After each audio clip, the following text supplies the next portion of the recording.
किसान भाइयों नमस्कार, स्वागत है आपका एक नए वीडियो में। किसान भाइयों, क्या आपको पता है कि धान को दीमक आखिर क्यों नुकसान पहुंचाता है? इसके पीछे के कारण क्या है?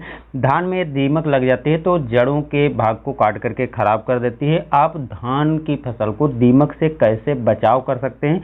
क्योंकि दीमक किसानों का एक मित्र कीट है, लेकिन फिर भी ये धान की फसल को काफ़ी अधिक नुकसान पहुंचाता है। तो दोस्तों, जो तरीका हम इसमें बताने जा रहे हैं, इस तरीके से दीमक की रोकथाम आसानी से कर पाएंगे और काफ़ी अच्छे से जो धान की फसल को दीमक काट करके नुकसान पहुंचाती है उससे बचाव कर पाएंगे।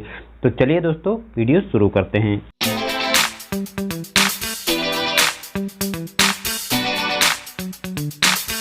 किसान भाइयों को ये नहीं पता है कि दीमक जो है किसानों का मित्र कीट है। कभी भी ये हरे भाग को काट करके नुकसान नहीं पहुंचाता है, लेकिन धान की फसल में जो जड़ के नीचे से ये काट देती है, जिसके कारण पौधे सूख जाते हैं और उसी को बचाने के चक्कर में दीमक को मारने की दवाएं अपनाते हैं। तो दोस्तों, दीमक को मारना नहीं चाहिए। दीमक से हमें अपनी फसल, जो धान की फसल को नुकसान पहुंचाते हैं, उससे बचाना चाहिए, क्योंकि इसके पीछे के कारण यदि हमें नहीं पता होंगे तो हम दीमक के मारने के उपाय करेंगे।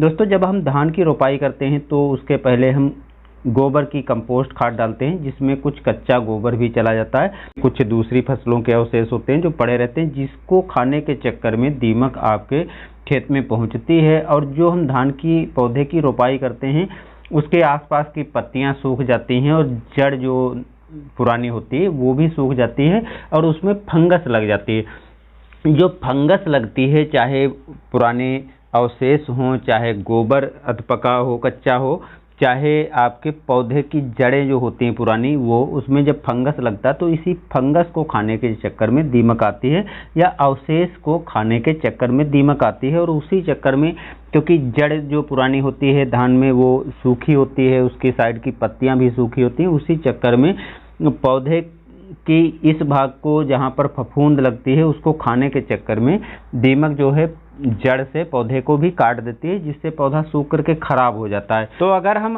फंगस लगने से अपने धान की फसल में बचा लें तो जो अवशेष होते हैं उसमें फंगस नहीं लगेगा, जो गोबर होता है उसमें फंगस ना लगे और जो जड़ पुरानी होती है उसमें फंगस ना लगे, तो दीमक हमारे धान के पौधे को काट करके नुकसान नहीं पहुंचाएगी।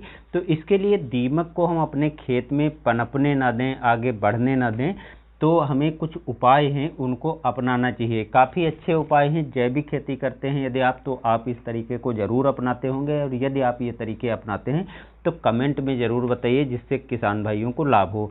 यहाँ पर जो सामग्री आपको लेना है वो चीज़ आपको जो मात्रा में बता रहा हूँ उसी मात्रा में लेना है।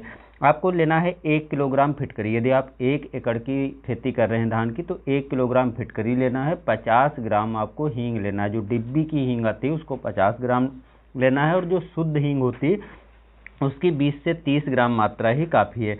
अब ये काम क्या करेगा? जो दीमक लगती है, तो दीमक लगने के पहले यदि हम फिटकरी डाल देंगे अपने खेत में, उसको पानी के साथ चला सकते हैं। इस पर विस्तार से मैंने वीडियो बनाया है, वो वीडियो जा करके आप देख सकते हैं।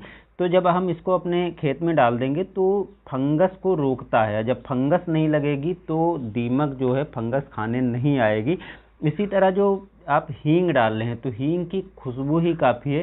हींग की कोई बहुत अधिक मात्रा की ज़रूरत नहीं है, क्योंकि हींग जब आप डालेंगे तो इसकी खुशबू से दीमक आपके खेत में नहीं आएगी और फंगस रोकने का काम ये भी करती है, क्योंकि हींग की खुशबू आने के बाद जो है फंगस का अटैक नहीं होता। तो दोनों चीज़ें इतने अच्छे से फंगस को रोकती हैं और दीमक को रोकती हैं। आपको कोई अतिरिक्त चीज़ों को करने की आवश्यकता नहीं पड़ेगी, बशर्ते जो मात्रा मैंने दोस्तों बताई है इस मात्रा में आपको यूज करना है।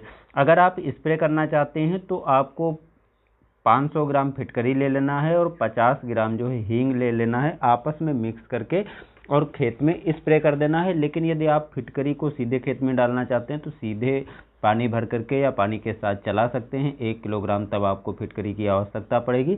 बाकी हींग का आपको स्प्रे करना है, क्योंकि मैंने पहले ही बताया हींग की खुशबू आपके खेत में आनी चाहिए, ना कि अधिक मात्रा। अधिक मात्रा कितनी भी यूज करेंगे उसका कोई फ़ायदा नहीं होना है, क्योंकि मात्र खुशबू से ही आपके धान में जो फंगस लगने का कारण है, दीमक आने का कारण है, वो आसानी से दूर हो जाएगा। तो दोस्तों जानकारी कैसी लगी कमेंट में ज़रूर बताइए। चैनल पर नए हैं सब्सक्राइब कर लीजिए और दूसरे भाइयों तक वीडियो शेयर भी कर सकते हैं। मिलते हैं नए वीडियो में। धन्यवाद।